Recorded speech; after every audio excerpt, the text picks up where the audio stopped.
And ఇప్పుడు మరి ఇక నిహారిక కొణిదెల గారి మాటలు వినేద్దాము కొంచెం.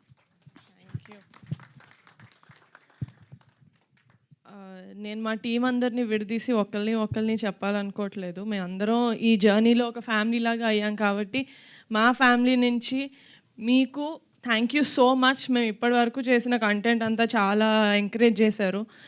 టీజర్ కూడా మీకు నచ్చిందని అనుకుంటున్నాను. ట్రైలర్ వస్తుంది, సినిమా కూడా వస్తుంది. ఇదే లవ్ తోటి మీరు మమ్మల్ని యాక్సెప్ట్ చేస్తారు అనుకుంటున్నాను. సో మా ఫ్యామిలీ నుంచి మీకు thank you so much and please keep encouraging us like this. Thank you. Teaser అంతా ఇచ్చారు కదా speech. Thank you so much Niharika గారు.